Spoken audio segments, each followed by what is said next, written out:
Oi, gente, sejam bem-vindos ao Fisicamente, eu sou a Rani Benedito, mas pode me chamar de Ari. E, gente, nesse episódio, estamos novamente com a equipe completa, aquela equipe lá do começo da temporada. Então, estamos novamente com as meninas aqui. E outra coisa, estamos com a equipe completa e perto da Semana Quântica. Então, meninas, se apresente pra gente, por favor. Oi, gente, eu sou Rafael Souza, professora de Física do IFBA Campus Salvador e idealizadora do projeto Semana Quântica. Oi, gente, eu sou a Ana Terra, estudante de refrigeração aqui do IFBA Campus Salvador. No episódio de hoje, a gente vai mergulhar ainda mais nesse mundo incrível que a gente vem conversando e vem debatendo, que é a mecânica quântica, e hoje especificamente falar sobre algo que muitos acham que é ficção científica, muitos têm alguns conhecimentos que não são tão reais, mas sim, a computação quântica tá aí, hoje vamos falar um pouquinho sobre ela, e poder discutir um pouco mais sobre ela e precisamente falar que o principal, o futuro quântico já começou. Também com a gente. Nessa temporada a gente vem trabalhando sobre conceitos da mecânica quântica, principalmente chegando nas nossas partes finais, que é a sua aplicação dentro das tecnologias quânticas, já que assim a gente comemora o grande centenário, né? Então, a gente tem alguns termos que às vezes parece algo fora de esquadro, que não está dentro do nosso dia a dia, sendo que a gente acaba vivendo isso, pelo menos os seus conceitos básicos. Sim. Um deles é o bit e o qubit, né? É isso. A mecânica quântica ela foi se desenvolvendo de uma forma muito interessante, porque você, por um lado, está desenvolvendo a teoria, por outro lado, vários experimentos têm ali comprovado, mas existem ainda muitas dúvidas. Apesar disso, a tecnologia ela tem avançado de uma forma assustadora. Então, o que antes ficava na teoria, computação quântica, hoje é real. Temos, né, um sistema binário, digamos, com atualização. O que é que ocorre? Dentro da mecânica quântica, a gente agora tem os qubits, que é aquele mesmo sistema binário que a computação clássica adota, o sistema 0 e 1. Na computação quântica, a gente tem agora um sistema 0 e 1 em superposição. E aí entra conceitos como emaranhamento, como interferência, diferentes sistemas e algoritmos quânticos para gerar simulações e aí ter resultados experimentais. E é muito legal porque as tecnologias, elas têm sido em diversas áreas também. Não é algo da física, não é algo específico de laboratório. No nosso dia a dia tem chegado essas aplicações. Ao passo que também tem gerado muita confusão conceitual mesmo. Sim. As pessoas nem sempre compreendem o que é a computação quântica. Alguns falam, já tem computador quântico, não tem computador quântico, o que é um supercomputador? Então tem gerado algumas dúvidas. Que acabam gerando uma confusão, mas isso que você falou é realmente muito verdade, porque a física ela acaba entrando em diversas áreas, inclusive na área da saúde. A mecânica quântica ela acaba entrando, inclusive, muito fortemente dentro da saúde, que é uma coisa que a gente também tem trabalhado. Inclusive, pegando esse gancho em relação à saúde, a gente pode falar, por exemplo, do PET scan, Sim. que é utilizar os pósitrons, que são a antipartícula do elétron, para fazer detecção de algumas doenças, como, por exemplo, o câncer. Então, quando você fala, não é só na questão do autoprocessamento de dados, mas sim de você conseguir utilizar esses conceitos para coisas muito importantes do nosso dia a dia. Exatamente. Se você for pensar, né, sobre o PET scan, antigamente as pessoas desenvolviam ali alguns sintomas de doenças, tinham todo um processo de investigação, vários exames, para depois pedir tomografia, Sim. uma ressonância. Hoje, a depender, né, do sistema de saúde que a pessoa recorre, se público ou privado, enfim, se o médico solicita o PET scan, rapidamente vai ter um diagnóstico mais preciso. Então, desenvolver um câncer, exatamente, o estágio do câncer, se já tem metástase ou não, e isso facilita demais o tratamento. Ainda sobre o câncer, a gente tem avanços também no tratamento. Então, não só no diagnóstico, mas no tratamento também. Antigamente a gente ainda tem, né, quimioterapia, radioterapia, mas atualmente já tem buscas por radioterapia com prótons. Então, ao invés de você ter problemas muito com os efeitos colaterais, você já tem um tratamento, né, que tem se buscado, na realidade, desenvolver em grande escala esses tratamentos que são mais direcionados. Sim, vai diretamente na célula que está doente. Exatamente. Então, ao falar de tecnologia, não é aquela coisa de laboratório, não é aquela tecnologia apenas para pessoas que gostam de informação, computação, mas que tem alcançado diferentes áreas. Sim. E isso acaba revolucionando, né, toda a ciência. Se você for pensar na educação, eu, enquanto professora, meus alunos adoram falar de termos de física moderna. E aí, quando a gente fala de física quântica, sempre aparece algo relacionado à ficção científica. Por quê? Porque a ficção científica tem explorado muito esses conceitos para dar toda aquela parte lúdica, né?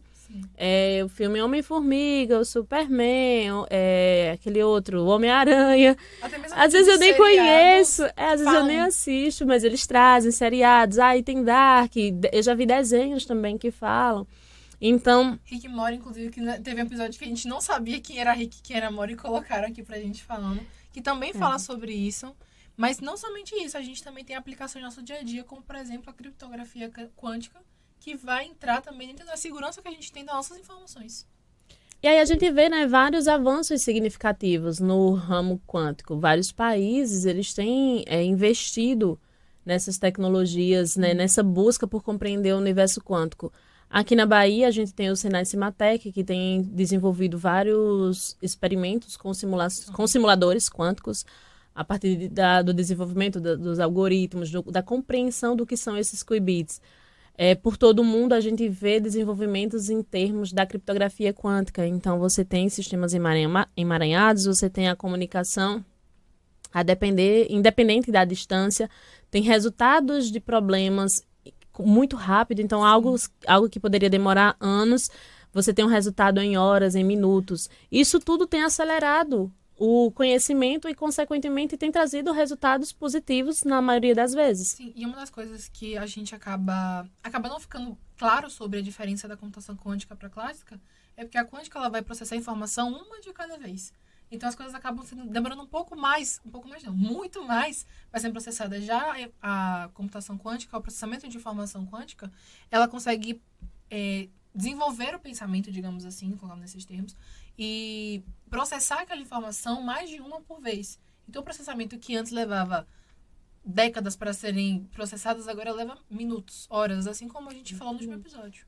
Sim, e pesquisadores de Oxford, voltando para aquilo que você falou do emaranhamento quântico, utilizaram o emaranhamento para realizar o que a gente chama de primeiro teletransporte quântico, né? Sim. Que é uma partícula, a gente tem duas partículas, uma que é a partícula criadora e a segunda partícula, e todas as informações dessa partícula criadora são passadas para a primeira partícula. Então, ela assume todas as informações que eram da partícula criadora, e a partícula criadora, no momento que acontece, deixa de existir.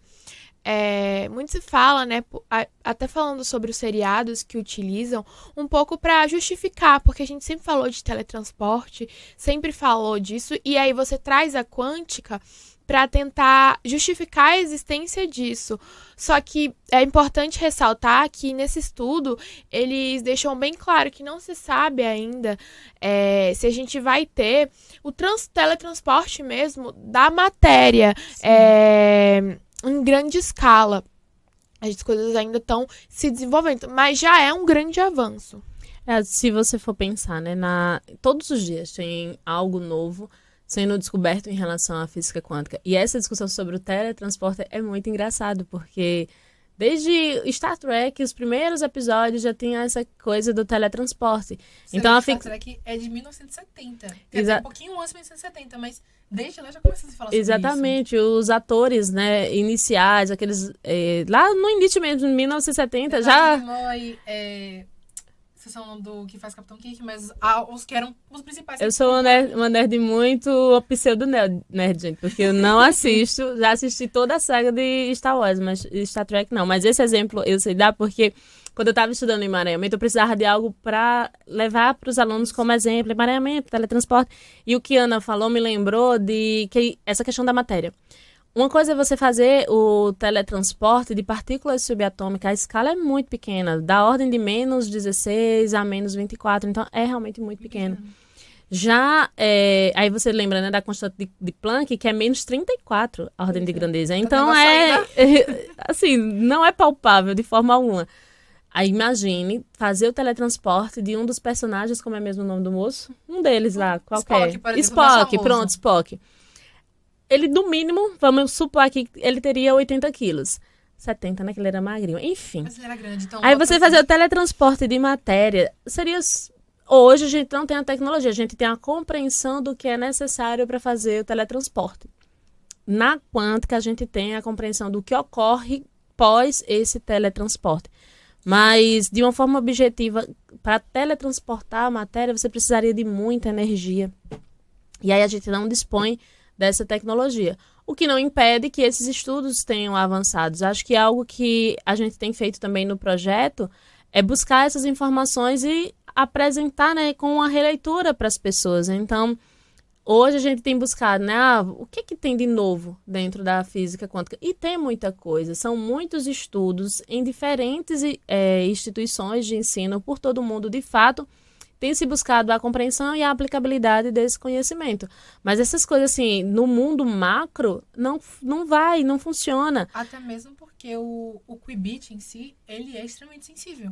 Então, temperatura vai mexer com ele, a questão do ruído eletromagnético vai mexer também. Então, entra dentro de uma situação que fica quase possível não, mas fica muito complicado você fazer, porque até mesmo os supercomputadores precisam estar em quase zero absoluto para poder processar as informações. Porque entra a questão do próprio hardware, né? Que é o que você está falando. Quando a gente pensa em supercomputadores, você já precisa de um ambiente refrigerado.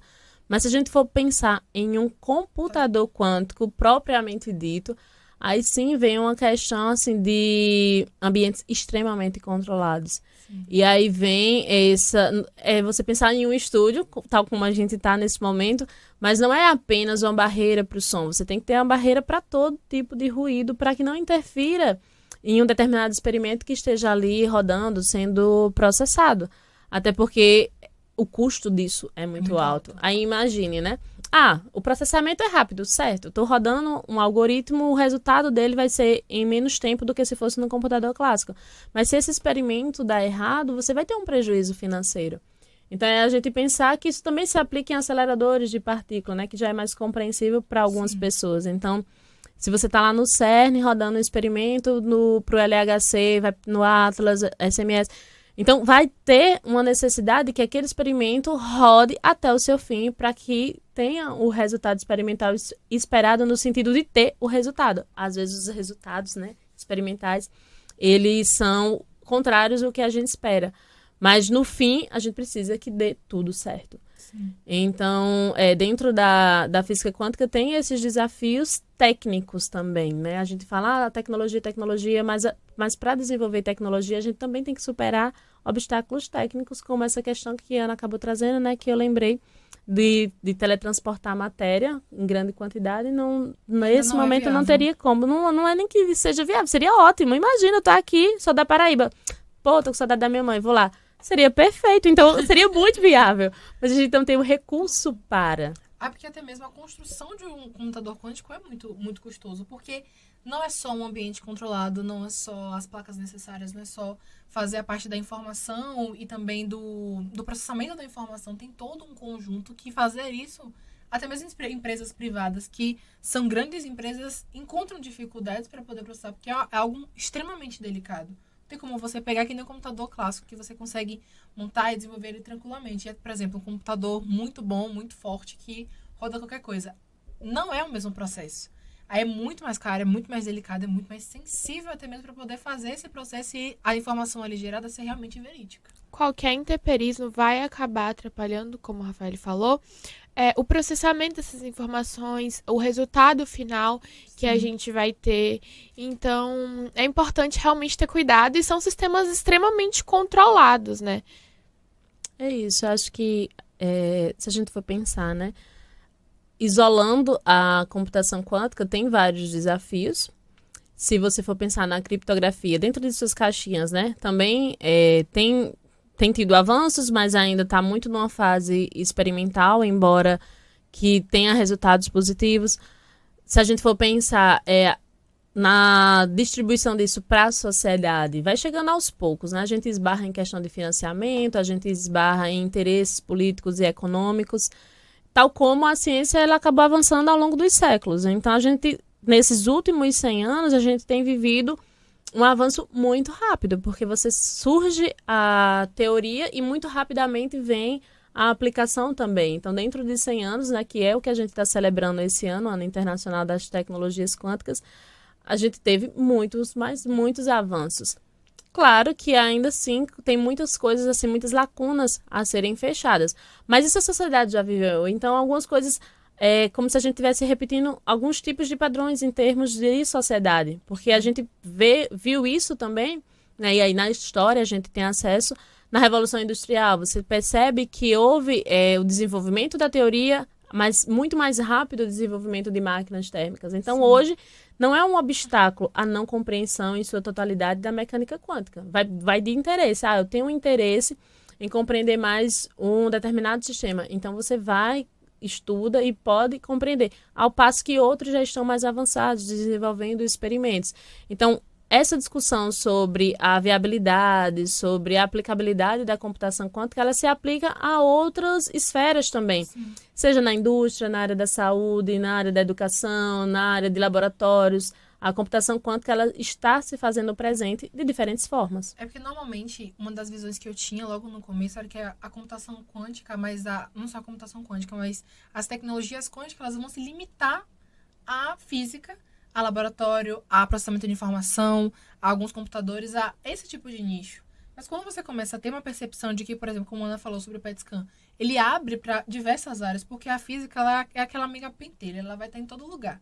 Vai estar em todo... um bracinho tá um pouquinho em cada canto. É como se fosse a borboleta social das ciências. Você acaba tendo ela em diversos lugares.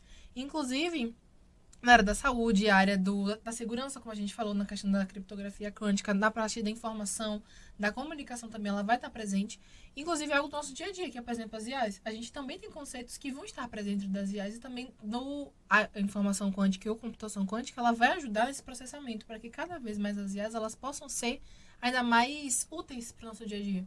E tem também outros discursos na questão também sociais e tudo mais, mas a mecânica quântica em si, a gente não consegue ver ela no mundo macro. Porque no começo da temporada a gente falava muito que são o estudo das coisas pequenas.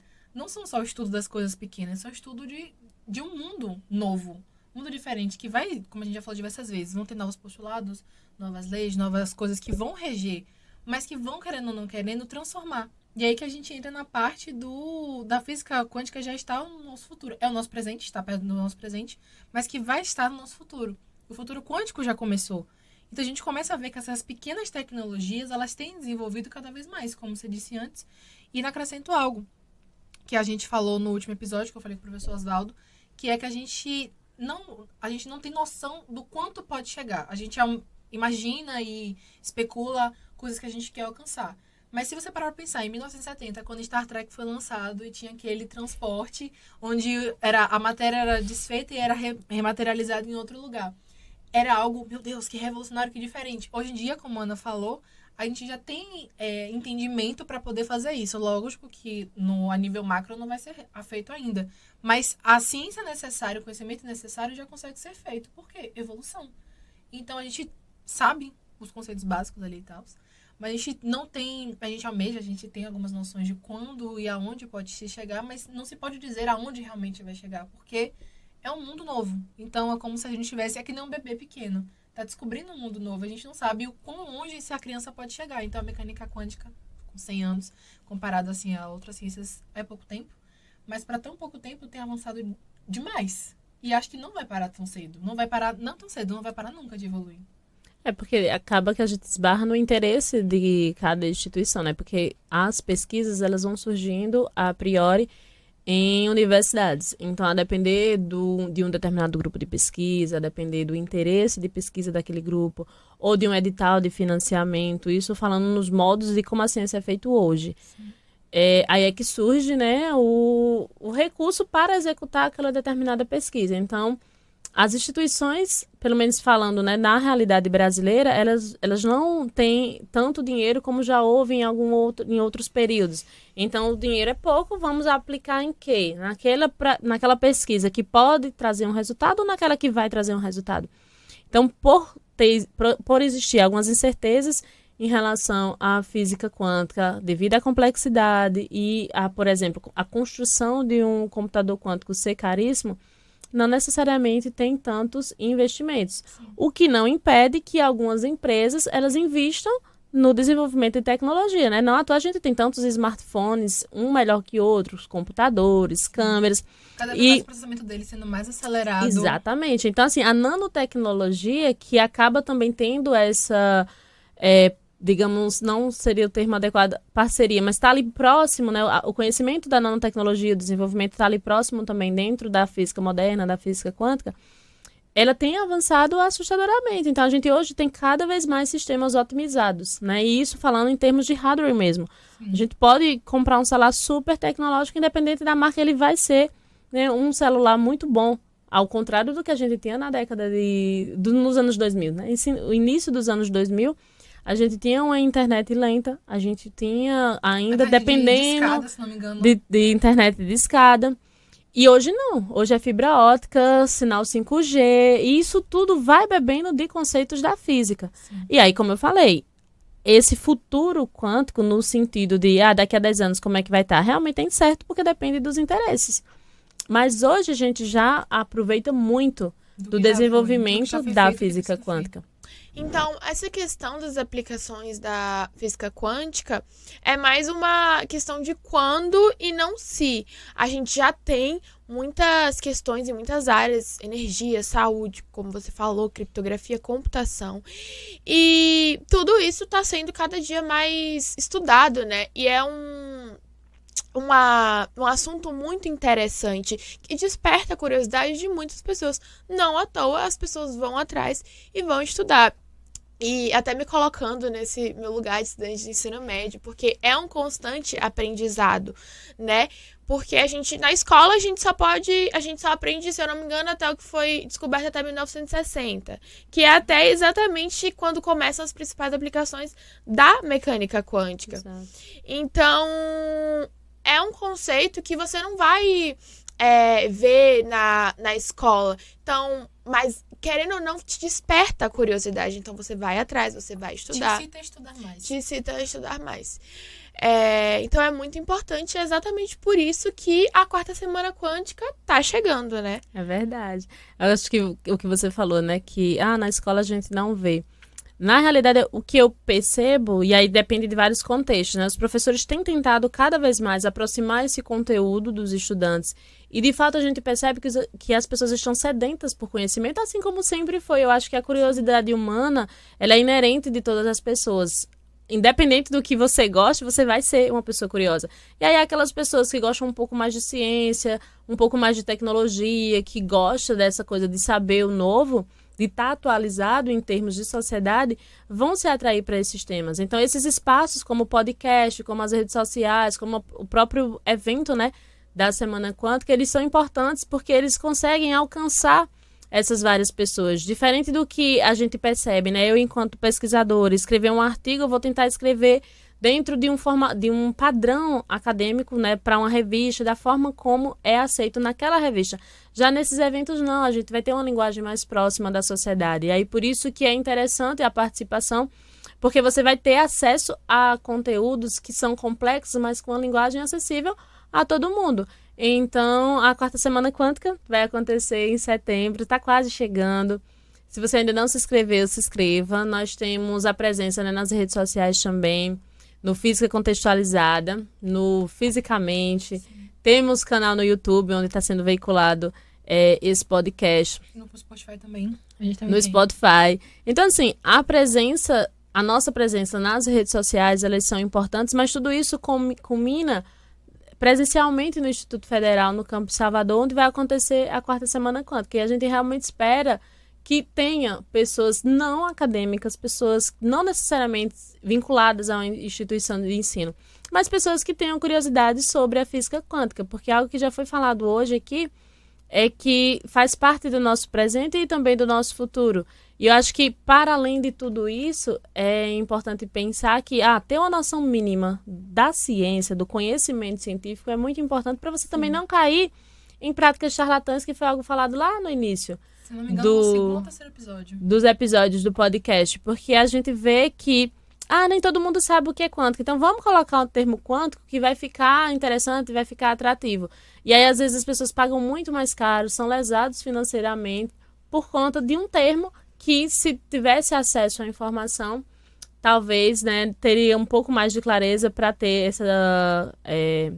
essa noção de que aquilo não é ciência. Então é isso, eu acho que a mecânica quântica, de fato, ela tem muito a contribuir para a nossa vida, para o nosso dia a dia, e vamos continuar, né, estudando para compreender um pouco mais, porque afinal de contas, todo dia surge algo novo, então a gente precisa estar sempre buscando se atualizar.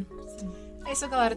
Foi muito bom e tem sido muito bom falar com vocês sobre mecânica quântica, abrir um pouco mais sobre isso, porque, querendo ou não, é um assunto que está no nosso dia a dia, vai estar no nosso dia a dia muito mais daqui pra frente, acredito eu. Então, obrigada por terem assistido até agora. Acompanhe as redes sociais, que a gente está fazendo muita divulgação lá também. Sim, no Física Contextualizada e no Fisicamente. Aqui no YouTube também, no canal aqui do YouTube, no Física Contextualizada, e no canal do Spotify, que também é denominado de Fisicamente. Então, galera, é muito bom estar com vocês falando sobre isso, é muito bom estar com elas que fizeram parte muito dessa obrigada temporada. pelo convite. Se inscrevam no canal aqui, se inscrevam lá também, acompanhem a gente no Spotify. Outra coisa também, vão nas bios dos Instagrams e se inscrevam também pro evento, vai ser aberto ao público, vai ocorrer do dia 22 ao 26 de setembro, então dá tempo de vocês se inscrever e participar. Vai ocorrer aqui no campus IFBA Salvador e vai ser um prazer enorme terem vocês aqui e a gente poder, né, vincular, ter a galera que assiste a gente no online também, e também, principalmente, saber um pouco mais de mecânica quântica, aprender um pouco mais sobre isso e continuar aprendendo, porque o importante é sempre continuar em estado de aprendizado e continuar aprendendo sempre. Enfim, meninas, obrigada por participar. Obrigada, eu gostaria já também de registrar, né, os agradecimentos, acho que foram... Já perdi as contas, na verdade, de quantos episódios. Mas foram alguns episódios voltados para a Semana Quântica, para discutir o que foi as primeiras 3 edições. A gente vai vivenciar agora a 4ª edição e aí demos continuidade tentando trazer pessoas, e inclusive a gente participou, para discutir essas temáticas que vão ser revisitadas durante a Semana Quântica, mas eu gostaria de registrar, agora eu, enquanto professora e idealizadora do projeto, registrar o agradecimento à Ariane, que esteve, né, como idealizadora desde o início do podcast, a Ana Terra, que tem também contribuído não só aqui, mas com outras ações.